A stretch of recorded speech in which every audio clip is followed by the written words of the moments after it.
ಏನಾಗಿತ್ತಂದ್ರೆ ಈ ಶಿಶುನಾಳ ಶರೀಫ್ ಸಾಹೇಬ್ರಿಗೆ ಮಜ್ಜಿಗೆ ಕುಡಿಬೇಕು ಅನ್ಸುತ್ತೆ.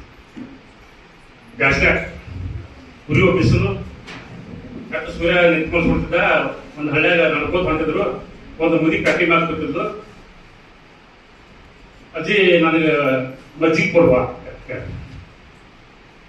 ತಮ್ಮ ಎಲ್ಲಿ ಮಜ್ಜಿಗೆ ಕೊಡ್ಲಿ ನನಗೆ? ಹಾಲು ಕೊಡುವಂತ ಎಮ್ಮಿನ ಹಾಲು ಕೊಡು ಬಂದ್ ಮಾಡಿದ್ದಿ, ನಿನಗೇನು ಮಜ್ಜಿಗೆ ಕೊಡ್ಲಿ ಅಂತ. ಹಾಲು ಕೊಡುವಂತ ಎಮ್ಮೆ ಹಾಲು ಕೊಡಬೇಕು. ಹಾಲು ಕೊಟ್ಟ ಮೇಲೆ ಅದರ ಎಲ್ಲ ಮೊಸರು ಮಜ್ಜಿಗೆ ಮಾಡಿ ಜ್ವಾಲ ಸರ ಬಂದಾಗ ತಿಂದು ಹೋಗಿದ್ದೀಪ, ಕುಡ್ದು ಹೋಗಿದ್ದಿ, ಮಜ್ಜಿಗೆ ಇಲ್ಲ ಅಂತ ಹೇಳಿ. ಏನಾಗೈತಿ ಎಮ್ಮಿಗೆ? ನನಗೇನು ಗೊತ್ತಪ್ಪ, ಒಳಗೈತಿ ನೋಡ. ಶರೀಫ್ರು ಒಳಗೆ ಹೋಗ್ತಾರ. ಒಳಗೆ ಹೋಗಿ ಒಂದು 40 ನಿಮಿಷ ಇಟ್ಟು ಹೊರ ಬರ್ತಾರೆ. ಹೊರಗೆ ಬಂದು ಹೇಳ್ತಾರೋ, ಅಜ್ಜಿ ಈಗ ಹಾಲು ಹಿಡ್ಕೊ ಹೋಗಿ ಅಂತ. ಈ ಹಾಲು ಹಿಡ್ಕೊ ಹೋಗಿ ಅಂತ. ಅದಕ್ಕೆ ಹಾಲ್ನಾಗ ಕಾಲ್ ಮಾಡ್ಕೊಂಡು ಹೋಗೋದು. ಮುದುಕಿ ಆಶ್ಚರ್ಯ ಆಗುತ್ತೆ. ಹೊಕ್ಕಳು ಬಾಂಡೆ ತುಂಬ ಹೊಕ್ಕಳು, ಹೋಗಿ ಹಾಲು ಹಿಡ್ತಾಳು.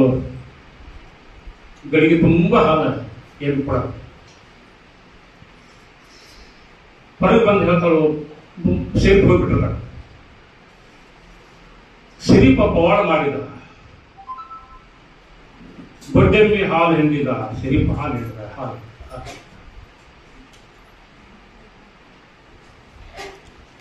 ಸುಜೆಲ್ಲ ಕಡೆ ಹೋಗ್ತದೆ. ಶರೀಫ್ ತಲ್ಪ, ನೀವೇನು ದೊಡ್ಡ ಪವಾಡ ಮಾಡಿರ್ತ, ದೊಡ್ಡೆಮ್ಮಿ ಹಾಲು ಹಿಂಡಿಸ. ಇಲ್ಲ, ಪವಾಡ ಏನು ಮಾಡಿಲ್ಲ. ಮತ್ತೆ ಎಲ್ಲ ಸುದ್ದಿ ಏನೋ ಪವಾಡ ಮಾಡಿರ್ತ, ದೊಡ್ಡೆಮ್ಮಿ ಹಾಲು ಹಿಂಡಾಕ ಚಾಲು ಮಾಡಿರ್ತ. ಏನ್ ಪವಾಡ ಮಾಡಿಲ್ಲ. ಒಳಗೆ ಹಾಕಿ ನಾನು ಒಳಗೆ ನೋಡ್ತು, ಕಸ ತುಂಬಡೈತಿ. ಎಮ್ಮೆ ಗದ್ದೆ ತುಂಬಾ ಅಲ್ಲೇ ಅಲ್ಲೇ ಕಸ ಅದು ಮಾಡಿದ್ದು ಓದಿದ್ದು ಎಲ್ಲ ಕಸ ತುಂಬಿ ಅಲ್ಲಿ ಹುಳ ಉಪ್ಪುಳಿ ಆಗಿ ಇಷ್ಟು ಹೊರಗೆ ಹಿಡಿದಿತ್ತವರು. ಅದನ್ನ ಮೊದಲು ಮಾಡಿದ ಕೆಲಸ ಏನಂದ್ರೆ ಅದನ್ನೆಲ್ಲ ಸ್ವಚ್ಛ ಮಾಡಿದೆ. ಇದೆಲ್ಲ ಕಸ ಮುಸುರಿ ಎಲ್ಲ ತೊಳೆದು ಸ್ವಚ್ಛ ಮಾಡಿ, ಎಮ್ಮೆ ತೊಳೆದು ತುಪ್ಪ ಸೌರಿ ಅದು ಇಡೀ ವಾತಾವರಣ ಸ್ವಚ್ಛಗೊಳಿಸಿ ಘಮ ಮಾಡಿಬಿಟ್ಟೆ. ಆಮೇಲೆ ಅದಕ್ಕೆ ಮ್ಯಾಲ ತುಪ್ಪ ಚಪ್ಪಸ್ ಬಂದೆ, ಹಿಂಡುವ ತಾಯಿ ಅಂತ ಹೇಳಿ ಬಂದ ಅಷ್ಟೇ. ನಾ ಯಾವ ಪವಾಡ ಮಾಡಿದ ನೋಡಿ. ಇಲ್ಲಿ ಪವಾಡ ಪುರುಷ ಶರೀಫ ಕಾಣುತ್ತೇವೆ. ಆ ಶರೀಫರು ಮಾಡಿದ್ದೇನು, ಅಲ್ಲಿ ಒಳಗಡೆ ಹೋಗಿ ನಾವ್ ಏನ್ ಮಾಡ್ಬೇಕಾಯ್ತು ಮನೆ ನಾವು ಹೇಳ್ತಾರ. ಈ